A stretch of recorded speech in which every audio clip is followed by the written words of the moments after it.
Así inicia Es Noticia en Profundidad. Un placer estar con ustedes. Soy Tatiana Pérez y les saludo desde nuestra sede central en Caracas, en Venezuela. A partir de este momento, en la próxima hora, tenemos 3 temas que son noticia. Profundizamos en ellos. En quien titulares primero es noticia la ONU. En un momento crucial para la humanidad, a partir de este 24 de abril, el multilateralismo tiene un día para debatir sobre su defensa. A instancias de Venezuela, la mayoría de naciones destacan que de su supervivencia depende la paz global. Se trata de un asunto que analizamos. Segundo tema que es noticia, Colombia, ¿un error o un nuevo capítulo de ejecuciones extrajudiciales? Es lo que nos preguntamos y es lo que muchos se preguntan sobre el asesinato de un excombatiente de las FARC por parte del ejército colombiano en norte de Santander. Les presentamos los hechos, profundizamos en esto. Tercer tema que es noticia, México. Un incidente entre militares en la frontera con Estados Unidos eleva las tensiones entre ambas naciones. El presidente Trump acusa a México de encubrir el contrabando de drogas. Entre tanto, el presidente de México, López Obrador, dice que no caerá en provocaciones. Tenemos información, tenemos el análisis. Es noticia que así comienza. Bienvenidos, bienvenidas.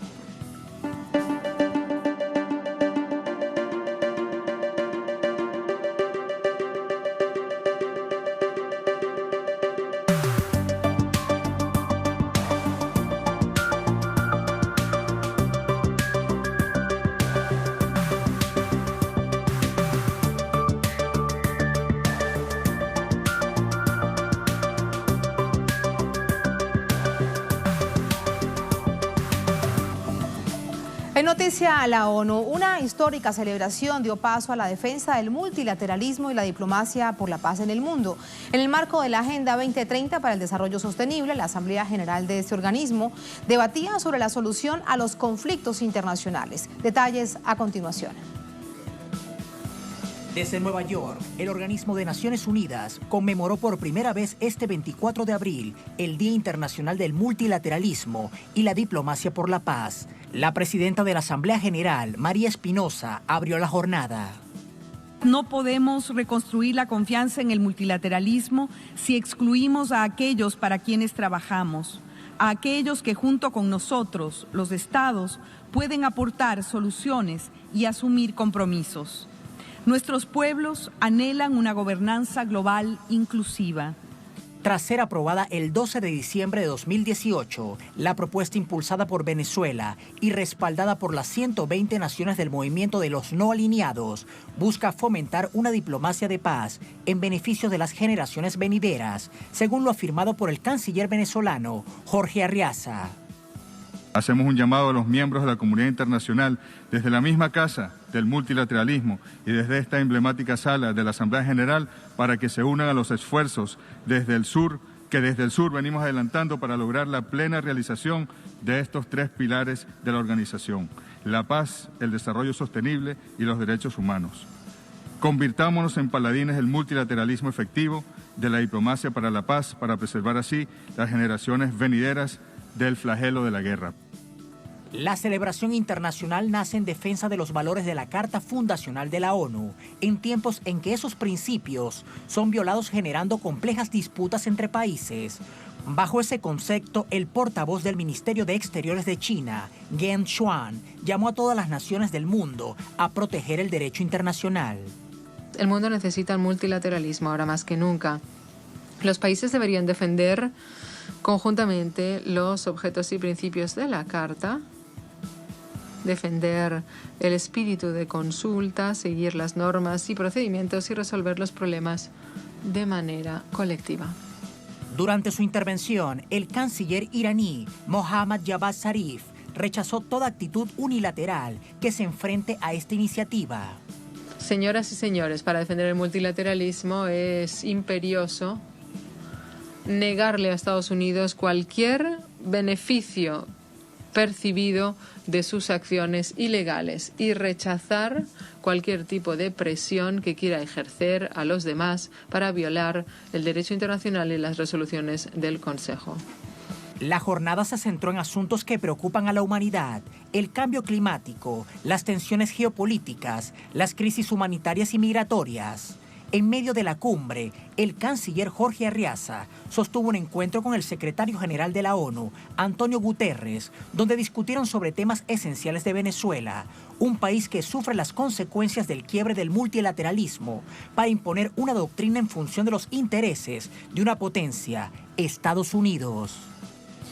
Ahí están los hechos de esta jornada. De inmediato vamos con el análisis. Para ello nos acompaña Fernando Buenabad, es filósofo, escritor, articulista. Nos acompaña desde Buenos Aires. A quien tenemos en pantalla es el invitado sobre el tema de Colombia. Le pido a la producción, por favor, que me ubique al doctor Buenabad. Profesor, ¿cómo está? Muy buenas noches, ya lo veo. ¿Cómo está? Tatiana, buenas noches. Un gran abrazo para usted y toda la audiencia de Telesur, que siempre es tan grande y siempre tan participativa. Así que en lo particular a usted le mando un gran abrazo. Un abrazo de vuelta, profesor Buenabad. Déjeme preguntarle, ¿a qué punto hemos llegado en el mundo para que ahora sea necesario que en un día se recuerde, a partir de hoy, ojalá por muchos años, que el 24 de abril será la fecha para hablar del multilateralismo en el mundo? Bueno, hay dos líneas que me parece hoy por hoy rectoras de esta circunstancia en la ONU. Por un lado, el hartazgo de los pueblos frente a la intolerancia, frente al autoritarismo, frente a esta vieja lógica de la voz única, del unilateralismo, para usar los términos correctos, el fastidio de los pueblos que no soportan más que una voz que se cree dueña del planeta, que se cree dueña de las vidas de los seres humanos, siga tratando de dictarnos el ritmo y el modo con que quieren seguir explotándonos y quieren ellos además que estemos contentos y agradecidos por eso.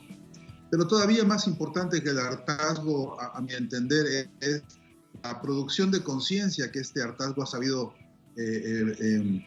convertirse, cómo es que los pueblos con sus luchas no solamente están cansados, sino además han sabido prosperar de manera consciente, de manera política, de manera humanista, hacia la exigencia de este nuevo esquema diplomático global, en el que por una parte se denuncia el unilateralismo como una estrategia imperial, como una estrategia de la hegemonía imperialista, y construye esta herramienta del multilateralismo precisamente como un bastión antiimperialista que da cabida al clamor mundial por la dignidad de los pueblos y que da cabida necesariamente al desarrollo y el fortalecimiento de la diplomacia de los pueblos, donde los grandes importantes paradigmas son la paz, donde el gran importante paradigma es el respeto por los derechos humanos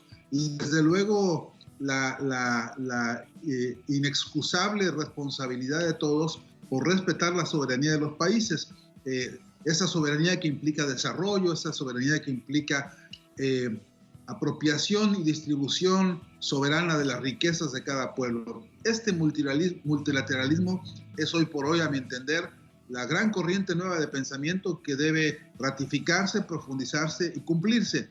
Este es el gran reto hoy por hoy ante la ONU, no solamente ante la ONU, por supuesto, sino ante los pueblos del mundo que están reclamando mayor participación y mayor capacidad de decisión en el futuro de la humanidad.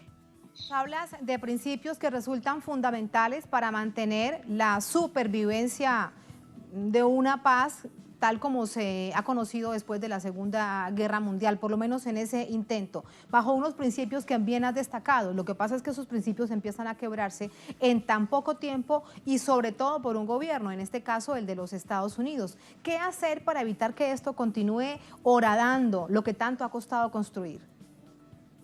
En primer lugar, hacer lo que hace Venezuela. Me parece que ahí sigue siendo para todos nosotros el bastión de la ética diplomática. Hoy por hoy, Venezuela no ha disminuido la intensidad de sus reclamos internacionales.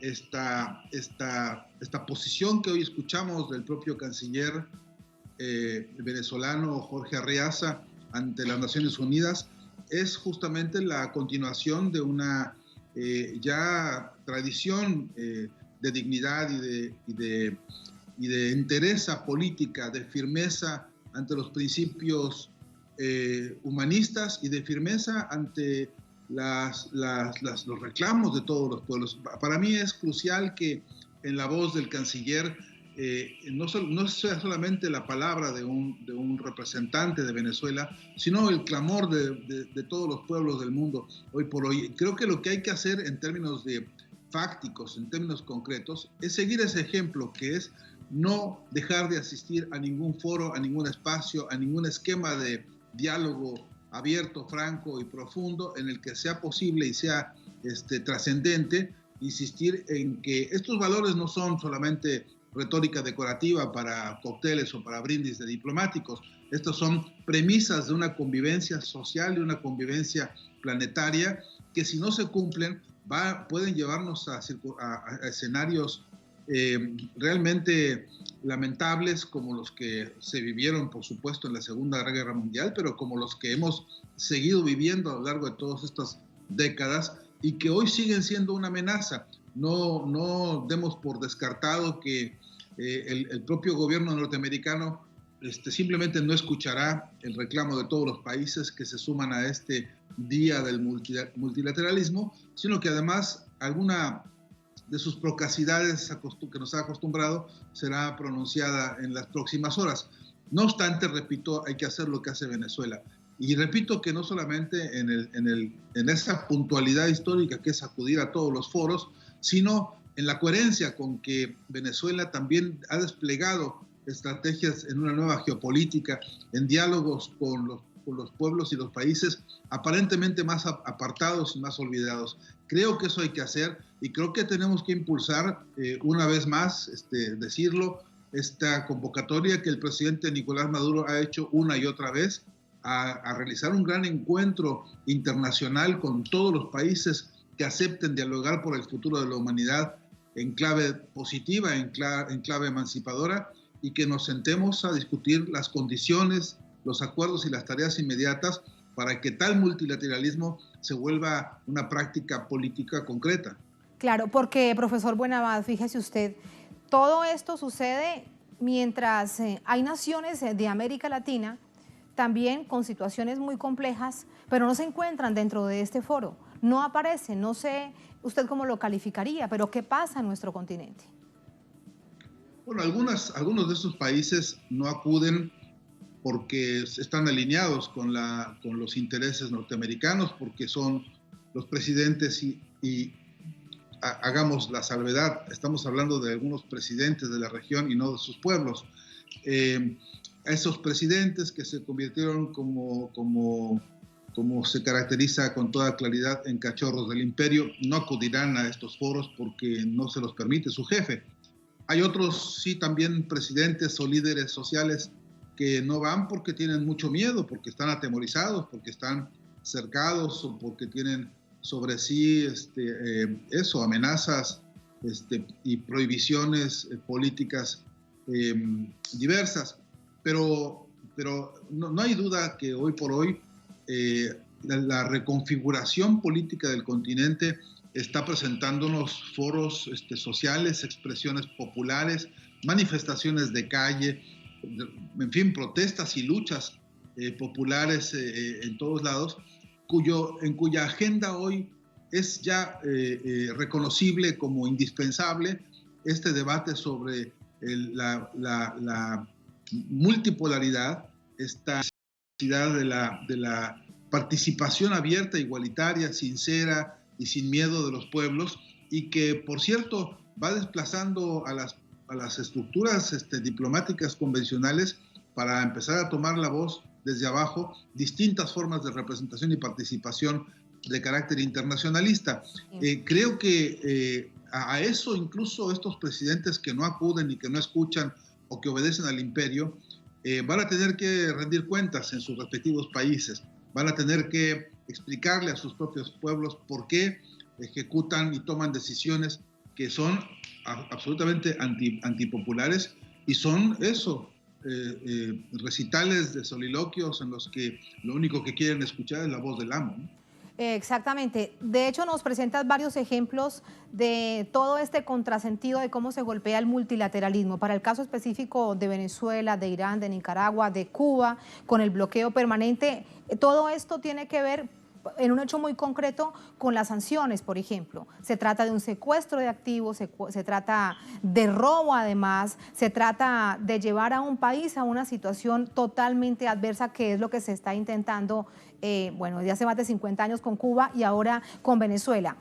Si alguien se pregunta, pero ¿qué es lo que está pasando con el multilateralismo? Un ejemplo claro es esto, ¿no?, que lo hace un gobierno. Pero cuando planteo estas reflexiones, ¿por qué pareciese que se convierte tan normal hablar de sanciones de Estados Unidos para todo el que desee a diestra y siniestra?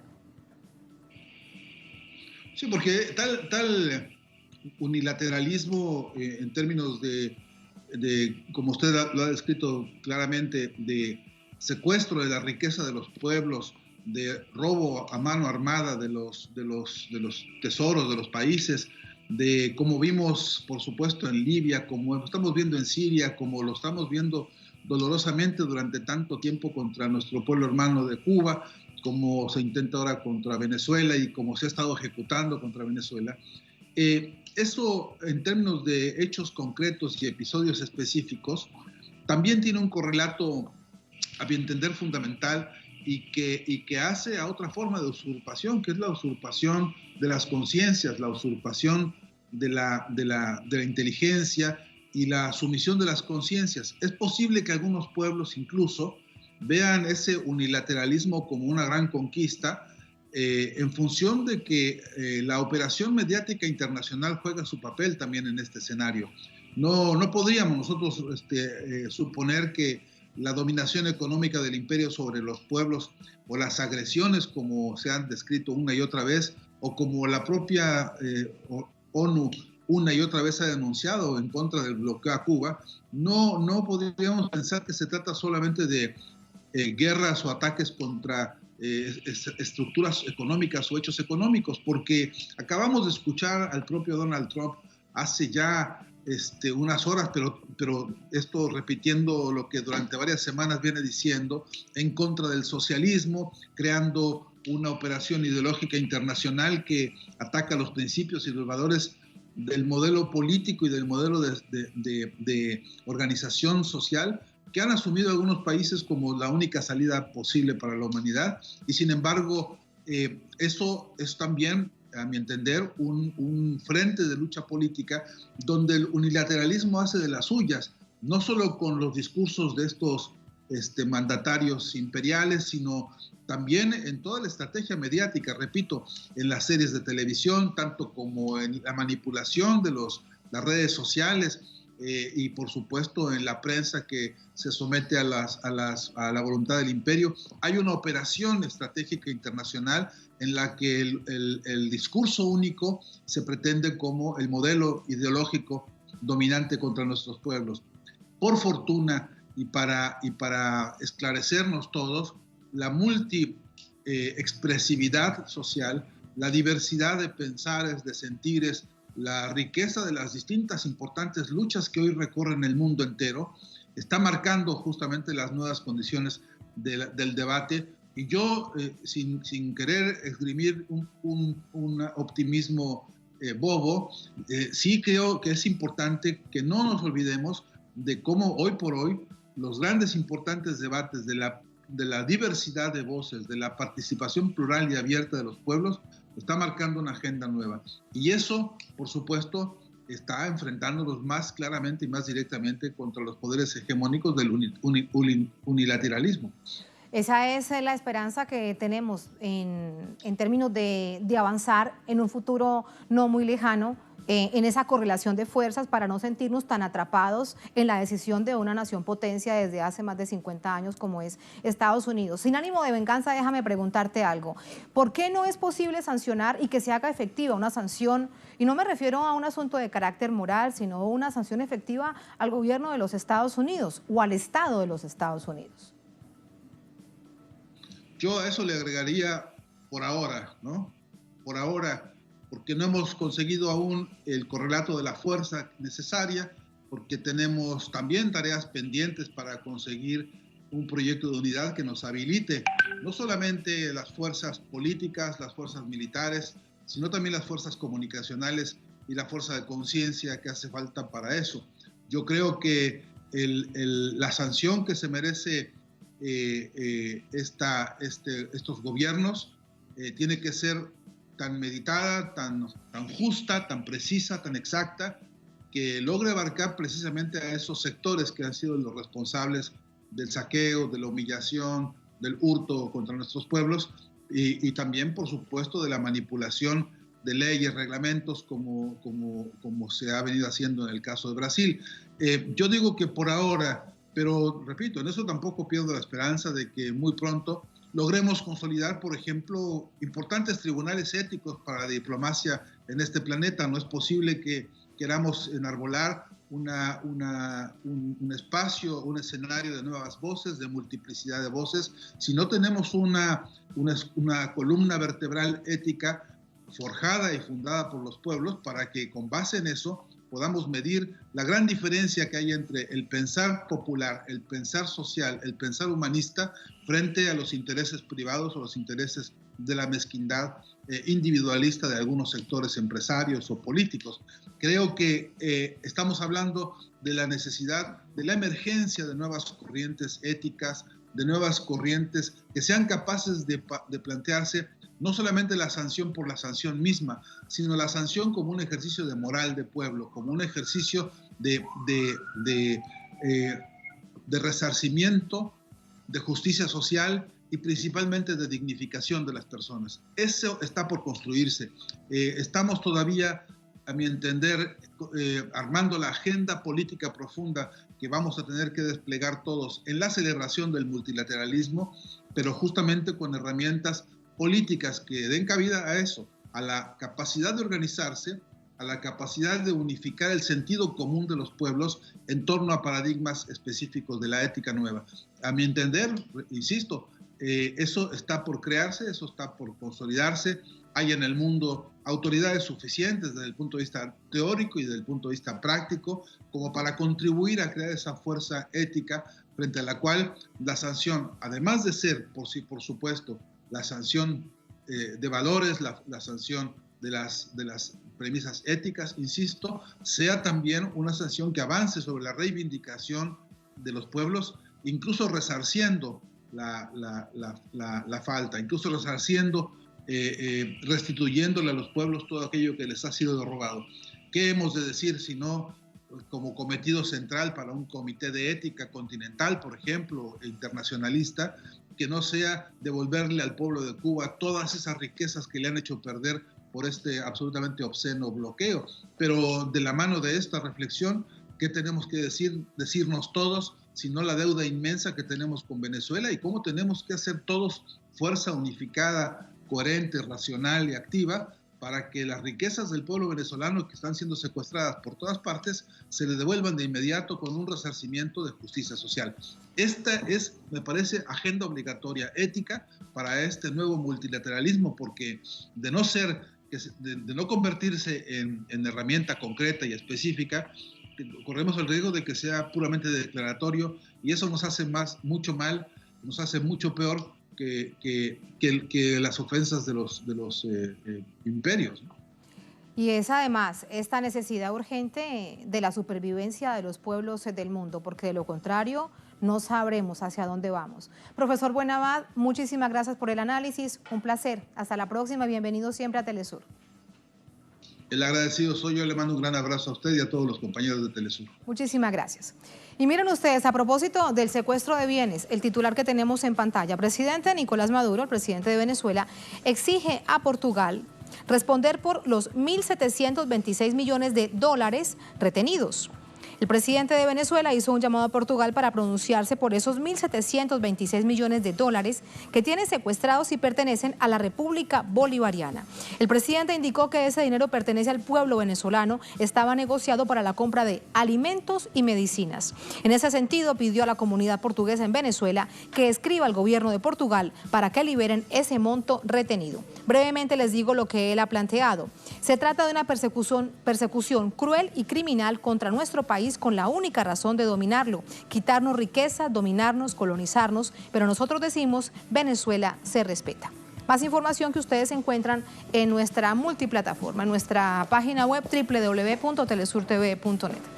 Así nos vamos a la primera pausa en esta emisión de Es Noticia. Al volver, Es Noticia Colombia. Un error o un nuevo capítulo de ejecuciones extrajudiciales. Es sin duda lo que a esta hora muchos se preguntan sobre el asesinato de un excombatiente de las FARC por parte del ejército en norte de Santander. Presentamos estos hechos, los analizamos y revisamos la historia, que resulta muy importante en este caso. Ya venimos, estamos en Es Noticia.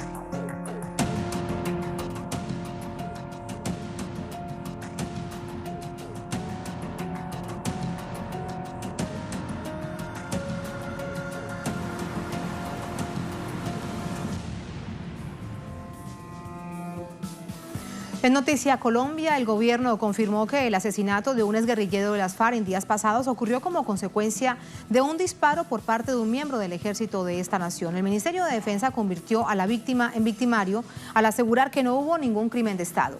Ante las incongruencias de la versión presentada por las autoridades, representantes del partido FARC y de organizaciones sociales temen por el retorno de los llamados falsos positivos, que no son otra cosa que ejecuciones extrajudiciales. Detalles a continuación.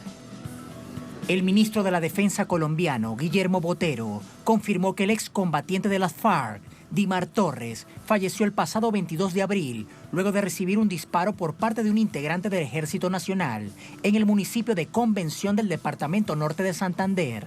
Según el ministro, el cabo del ejército implicado en el hecho actuó en legítima defensa porque Torres le habría intentado quitar el fusil.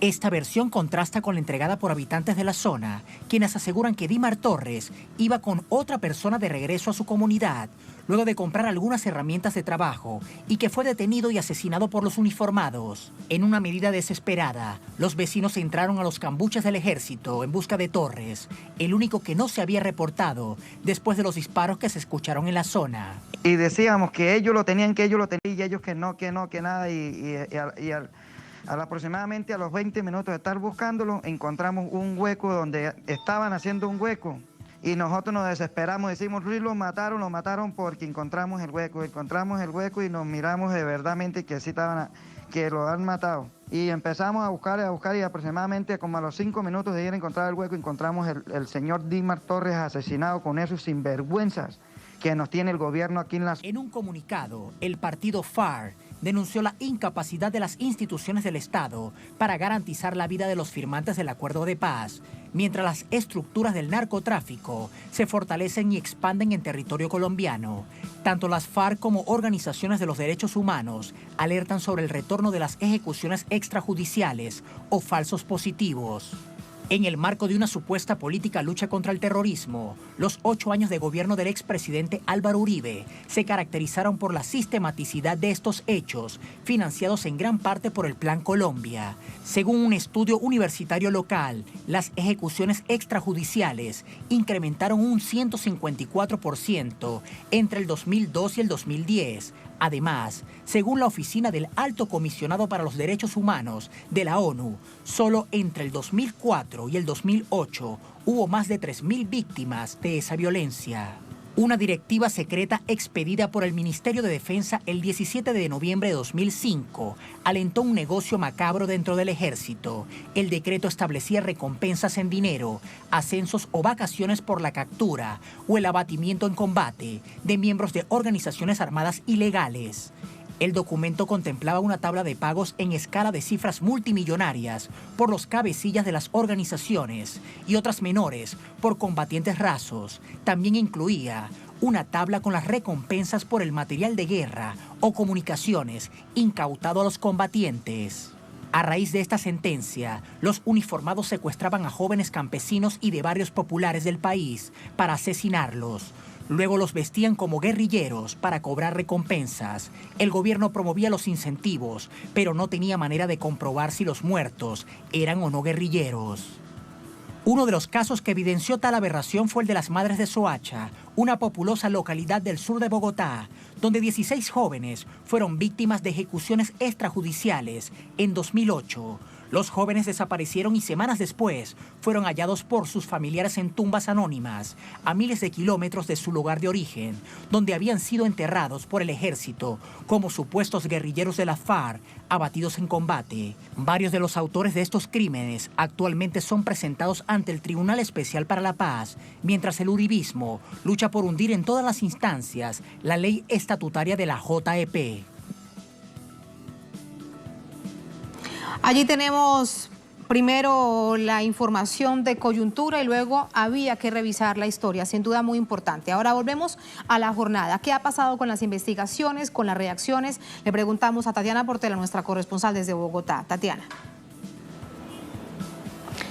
Un saludo muy especial para usted, Tatiana, y para todos nuestros televidentes. Pues bien, desde que el ministro de Defensa, Guillermo Botero, afirmó que la bala que habría acabado con la vida del excombatiente Dimar Torres habría sido del Ejército Nacional, pues son varias las reacciones y las investigaciones que se adelantan en este caso. Frente a las investigaciones tenemos que decir que desde hace 2 días 8 investigadores de la Fiscalía se encuentran en esta zona, esto en el municipio de Convención, departamento del norte de Santander. Más exactamente conforman esos 8 integrantes lo que son criminalística, balística y un fotógrafo, que aseguran además que ya han empezado a hacer entrevistas incluso al presidente de este municipio de Convención, a los familiares del excombatiente Dimar Torres y por supuesto a quienes hacen parte de la brigada del Ejército Nacional que estaba en este lugar y que hoy serán investigados o que ya están siendo investigados. A esto se le suma que lo que se sabe es que ya se le hizo la autopsia correspondiente al cuerpo de Dimar Torres y se está esperando a realizar este análisis de balística para saber cuál fue el trayecto de la bala que acabó con la vida del excombatiente Dimar Torres. Con él ya serían cerca de 130 asesinatos de excombatientes y familiares a estas personas en lo corrido desde el 2016 hasta la fecha.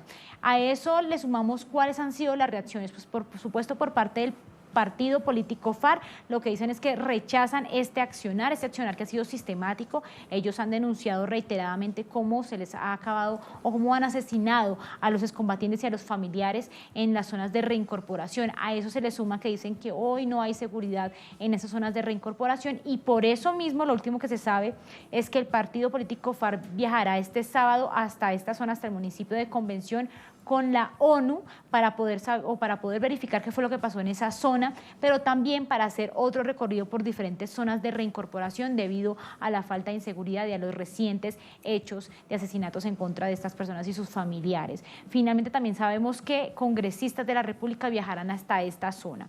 Ahora bien, lo que pide el partido político FARC es que se avance de manera inmediata en las investigaciones y se pueda esclarecer qué fue lo que pasó allí. Pues hay 2 hipótesis que hasta el momento no han cogido fuerza. Una de ellas es la que aseguró el ministro de Defensa y es que Dimar Torres habría querido quitarle el fusil a uno de estos soldados y que por eso se había generado este disparo que acabó con la vida de este excombatiente.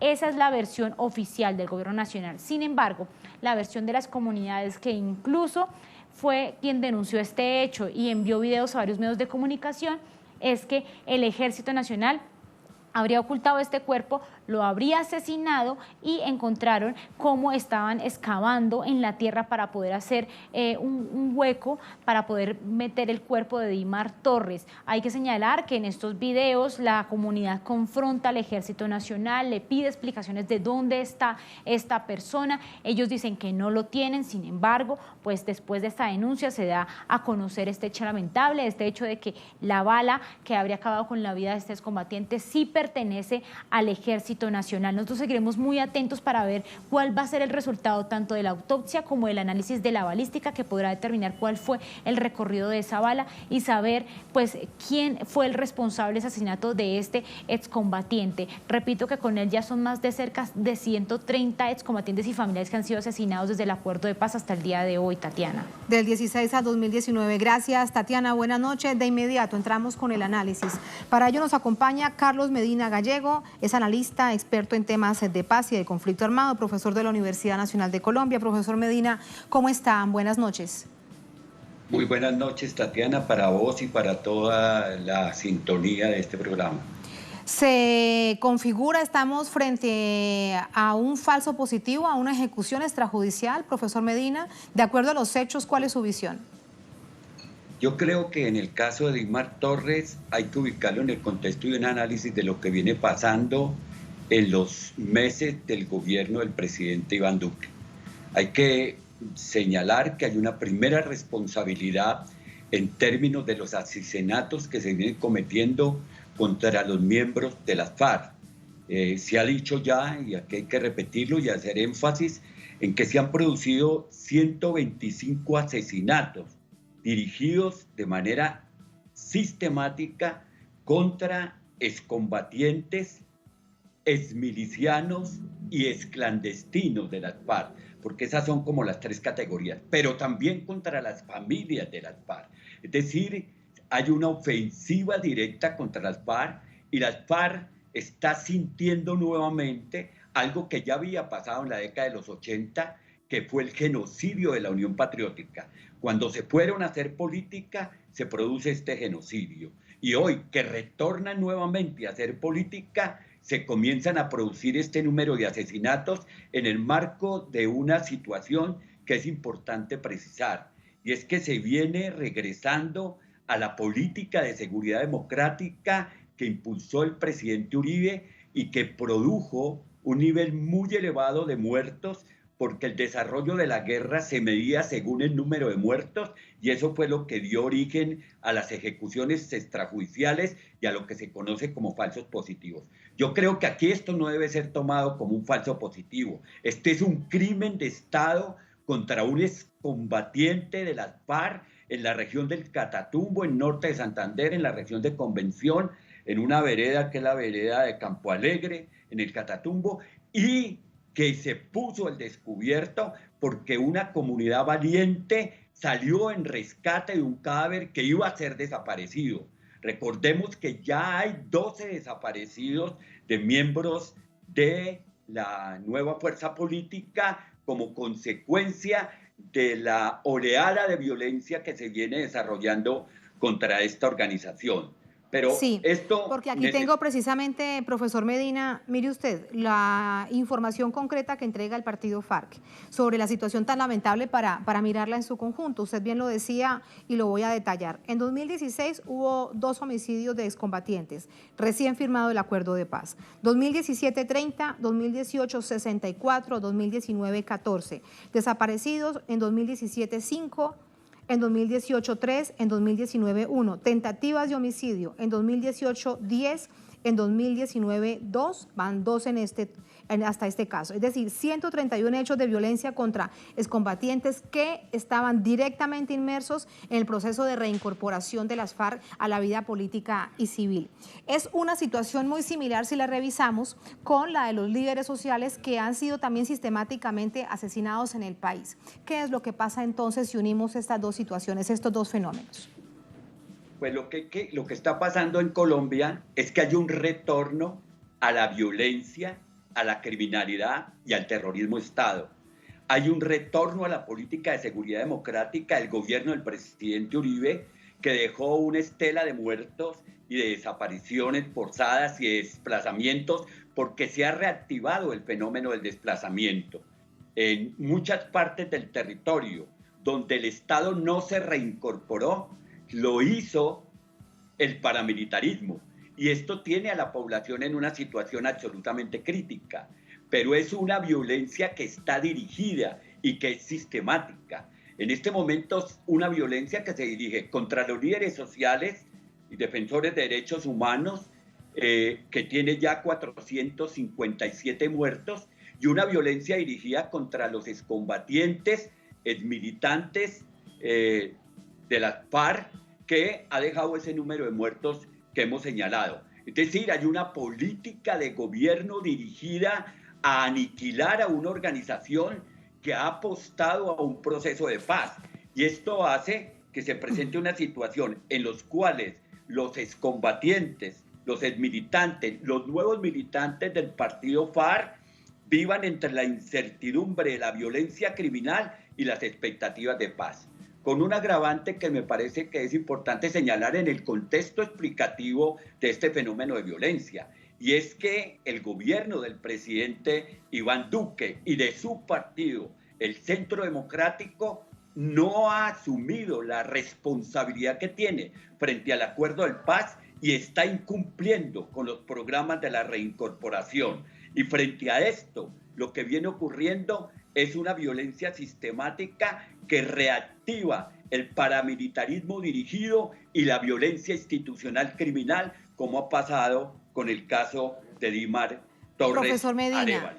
Un paramilitarismo que sale a través de las indicaciones, ¿de dónde? Del gobierno central, me refiero del gobierno de Bogotá, de autoridades locales, de batallones en las distintas partes del país. Y esto resulta, con toda responsabilidad, muy importante también de plantearlo, porque del alto gobierno salían, recordemos también, está muy bien documentado y se fue a la justicia, los asesinatos de líderes sociales y activistas de derechos humanos en los dos gobiernos del expresidente Uribe. Hay una situación humanitaria crítica al interior de nuestro país que tiene que ver con la no implementación del acuerdo. Se definió el acuerdo que había que crear una unidad desde la Fiscalía para investigar y desarticular a los grupos paramilitares. Los grupos paramilitares se han multiplicado, se han expandido y están en connivencia permanente, no solamente con las fuerzas militares, que se retorna esa alianza criminal, sino con los propietarios de tierras en distintas regiones del país, que son los que ordenan la muerte de estos líderes sociales, muchos de ellos reclamantes de tierra, o de los dirigentes políticos regionales, o sencillamente de los militantes del nuevo partido y de sus familias. Esta situación hace que la criminalidad aumente, pero que tenga al menos 3 responsables fundamentales que uno debe hacer pública en términos de las denuncias que se deben hacer. Primero, el Estado, porque el Estado es el primer responsable de la seguridad de los ciudadanos y del cumplimiento de un acuerdo que firma un gobierno, pero que está formalizado a través de una institución estatal y en el marco de una constitución y de un derecho internacional que debe cumplirse. Segundo, las fuerzas militares, que no están para que cometan crímenes, sino para que garanticen la seguridad de los territorios y de los ciudadanos. Y tercero, que me parece que es importante, es los paramilitares y los terceros involucrados en el conflicto, que son los que financian estos grupos paramilitares y que son los que potencializan la criminalidad y la violencia en los territorios. Es decir, hay una política, en una alianza de las élites económicas regionales, de los gobiernos locales y el gobierno nacional, para aniquilar los liderazgos sociales y los excombatientes de las FARC que están conformando el nuevo partido político. ¿Qué situación tan grave es la que se está viviendo, como usted además nos la relata y la detalla? Gracias, profesor Medina. Muy buenas noches. Bueno, Tatiana, muy buenas noches para ustedes. Muchísimas gracias. Así nos vamos a la última pausa en esta emisión de Es Noticia. Al volver, en Noticia México, un incidente entre militares en la frontera con los Estados Unidos eleva tensiones entre ambas naciones. El presidente Trump acusa a México de encubrir el contrabando de drogas y López Obrador dice que no caerá en provocaciones. Tenemos información, tenemos el análisis al volver, aquí en Es Noticia.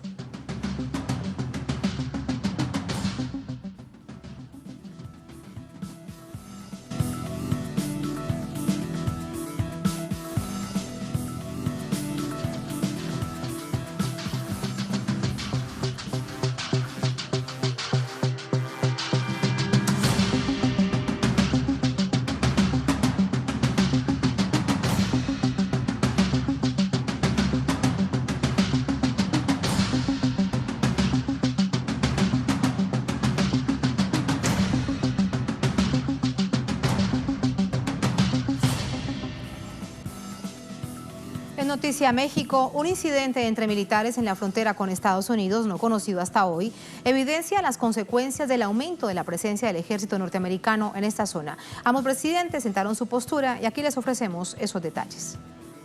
Según la versión del gobierno de Estados Unidos, 2 soldados hacían un recorrido de rutina cerca de la frontera cuando fueron interceptados e interrogados por militares mexicanos que incluso les apuntaron con sus armas. El roce se presentó el pasado 13 de abril y de acuerdo con declaraciones del canciller mexicano, Marcelo Ebrard, fue atendido como un asunto menor por ambos gobiernos. Sin embargo, este miércoles el presidente Trump lo publicó en Twitter. En su declaración expresó que se podría tratar de una táctica de distracción para apoyar el contrabando de drogas en la frontera. Por eso anunció que se enviará soldados armados a la zona. La respuesta del presidente López Obrador fue inmediata. No queremos de ninguna manera confrontarnos con el gobierno de Estados Unidos. Vamos a mantener una relación muy respetuosa con el gobierno de Estados Unidos y con el presidente Donald Trump.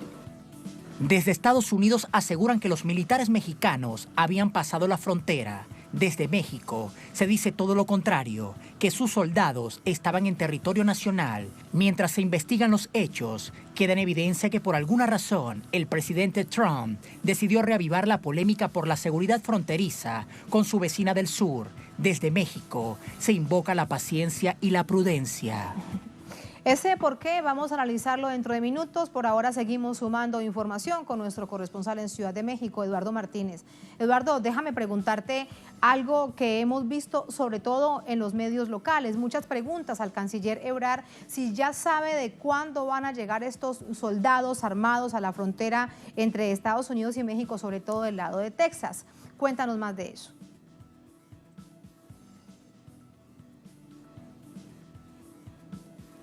Hola Tatiana, ¿qué tal? Gusto saludarte, gusto saludar al auditorio de Es Noticia. Hasta el momento la Cancillería mexicana no ha dado respuesta a este tipo de preguntas. Sin embargo, todo el día de hoy se ha estado aclarando el incidente que ocurrió el 13 de abril pasado y que el día de hoy el presidente estadounidense Donald Trump saca en su cuenta de Twitter. Cabe destacar que este anuncio o esta información la detalla después de volver a hacer énfasis en que el gobierno mexicano no está haciendo nada para detener el flujo migratorio, que el día de ayer la Secretaría de Gobernación y la Secretaría de Relaciones Exteriores calificaban como un flujo migratorio inusual por el número de personas que están llegando a territorio mexicano, principalmente procedentes desde Centroamérica, en específico de países como Honduras. Además, Tatiana, el día de hoy también ya la Cancillería ha explicado por qué se dio este tipo de conflicto o este tipo de situación entre militares mexicanos y estadounidenses, y es que dice que donde se registró esta situación es muy difícil poder delimitar de manera perimetral la frontera y la línea divisoria que debe existir entre México y Estados Unidos. De acuerdo con la información que nos enviaron y la gráfica que envió la Secretaría de Relaciones Exteriores, la valla perimetral y la barda que divide a México con Estados Unidos, en este caso un muro fronterizo, estaba colocado a 75 metros dentro del territorio estadounidense. Es decir, los militares de Estados Unidos todavía estaban en territorio de su país. Sin embargo, los militares mexicanos los tuvieron que interceptar y entonces iniciaron la operación.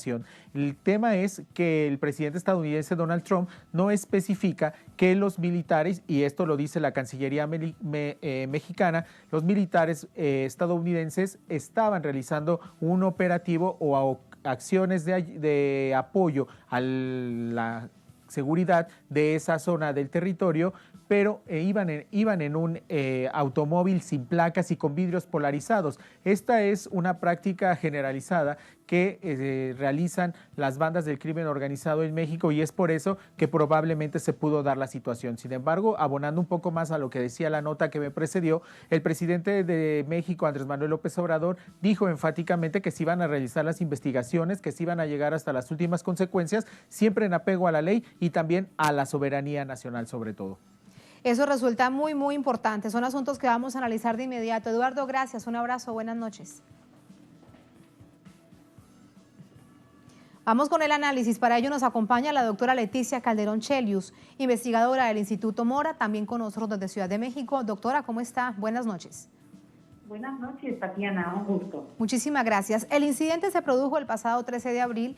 El canciller Marcelo Ebrard dice que en ese momento ambos gobiernos estuvieron al tanto de todo, no hubo mayores incidencias, la confusión se resolvió, pero resulta que hoy lo saca a la palestra, a la luz pública el presidente Trump con ese tuit, que además resulta bastante agresivo, pero eso es lo segundo que le voy a preguntar. Primero, el por qué un incidente que parecía menor ahora se pone entonces de esta manera ante el ojo público. Pues mira, yo creo que tiene que ver con una construcción que el mismo Donald Trump hace hacia sus bases en este proceso infinitamente largo que es la coyuntura electoral estadounidense, que se la han pasado desde hace años en este asunto. Y es muy claro que, por ejemplo, un incidente que aparentemente se califica como menor, sale hoy, fíjate, no hay casualidades, justo a una hora muy temprana, como suele tuitear Donald Trump, pero en un momento en el cual también el presidente de México, que sale muy temprano y trabaja desde temprano dando sus mañaneras, bueno, no tiene la información completa porque obviamente está encima a la hora. Entonces, sin que tenga esa intención directa, pero evidentemente causa una confusión y es un intento pues como de meter el pie, porque al final de cuentas era imposible que a esa hora tuviera la información el presidente de México. Entonces, es un manejo de a su favor, un manejo que le da una vuelta de parte de Donald Trump a un aparente acuerdo que ya se había logrado cerrar entre las autoridades que tenían el cargo de ver ese incidente. Ahora, es muy preocupante, si se quiere, para calificarlo de alguna manera, lo que dice en el tuit el presidente Donald Trump, porque él dice que podría tratarse de una táctica de distracción para apoyar el contrabando de drogas en la frontera, que pasa de México hacia los Estados Unidos. ¿Hacia dónde quiere llevar entonces este debate, esta polémica, el gobierno de los Estados Unidos? No, bueno, es gravísimo, Tatiana, que un presidente diga una declaración de ese tipo y justamente en el contexto de que ya hay un destinatario. Bueno, obviamente tiene esa dimensión si no fuera Trump. Como es Trump, obviamente no se puede minimizar y no creo que en el país se está minimizando. Las autoridades han hecho varias declaraciones a propósito de esto, pero lo que es importante es, desde mi punto de vista, que la respuesta mexicana de la boca del presidente López Obrador tiene que ver con otra vez. A ver, una persona que habla en un tono más bien tratando de ubicar un tema, un conflicto, en algo que además no está totalmente probado o es un incidente que está, digamos, en discusión. Vamos a dejarlo así, ¿no? Porque no sabemos a ciencia cierta a qué quedaron las partes cuando acordaron o discutieron ese tema. Pero ciertamente el presidente López Obrador lo que hace y dice es: mantengamos la línea de lo que hemos dicho, que hasta ahora queremos que sea la relación con Estados Unidos y sobre todo con su presidente, que es prudencia, que es no entrar en el mismo nivel de debate que él le gustaría que se subiera, porque eso sería muy rentable electoralmente para Trump, tener un adversario del calibre del mexicano, pues para poder estar golpeteando. Entonces, la mesura aquí es algo que se ha celebrado bastante en México, aun cuando hay detractores, porque el nivel de relación se podría crispar de una manera innecesaria cuando justamente lo que hace Donald Trump es decir algo de un nivel de gravedad que imagínate que se diga, cualquier otro que lo dijera se tomaría mucho más en serio. Ojo, no porque no se tome en serio, pero porque justamente se tiene que mesurar el tipo de comunicado que está haciendo él, porque sin información completa hace y lo otro, que menciona el hecho de que mandará reforzar militarmente la frontera. Bueno, lo ha hecho y ha enviado además gente a la frontera militarmente hablando. Entonces, es algo que se tiene que tocar con muchísimo tacto, porque lo último que nos serviría a nosotros los mexicanos, saliendo apenas de un hoyo tremendo, pues es obviamente tener una situación difícil con el presidente de Estados Unidos. Entonces, ¿crees que esto tiene un ánimo electoral por parte del gobierno de los Estados Unidos? Sobre todo teniendo en cuenta que del lado de la frontera, me refiero sobre Estados Unidos, hay grupos ultra radicales que lo apoyan. No, bueno, no, digamos, lo electoral es el centro de esto, como lo fue desde hace 2 años, toda la campaña, todo el uso de México como ese enemigo sombra, ¿no? Y creo que lo quiere repetir, es parte de lo que le funcionó. Él tiene un amplio respaldo entre sus bases, Y tú mencionas también un dato importantísimo. La ultraderecha estadounidense se coló a través de él a la Casa Blanca. Entonces, tiene ese respaldo, y ese respaldo viene mucho por estos grupos que han ahora movido otras piezas hacia otros países. Entonces, México resulta, digamos, una pieza que sería muy rentable políticamente hablando, porque implicaría justamente este jaloneo donde esta bravuconería podría funcionar muy bien. Bueno, pues porque es un estilo que siempre jala, ¿no? Siempre genera cierto atractivo para el electorado. Entonces, no lo dejo como una cosa meramente electoral, creo que es el centro, pero sí me parece que con la gravedad, y esto se junta con el tema de las caravanas que van cruzando por todo México rumbo a Estados Unidos, pues han puesto un nivel de tensión en la frontera que el electorado local de ahí sí percibe y sí puede ser muy sensible a cualquier tema donde se hable de frontera, de migración y de militarización. Entonces, con esa misma mesura lo dejaría. Paciencia y prudencia. Veremos hasta dónde con este vecino. Muchas gracias, doctora Leticia. Un placer. Buenas noches. Muchas gracias, Tatiana. Un gusto enorme. Muchísimas gracias. Gracias a usted. Gracias también a todos ustedes por habernos acompañado. Ponemos punto final a esta emisión de Noticias. Cerramos nuestra pantalla tradicional.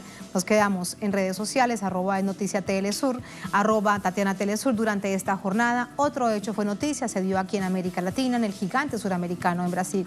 Miren esto, resulta realmente inspirador. Será hasta la próxima, sigan con nosotros.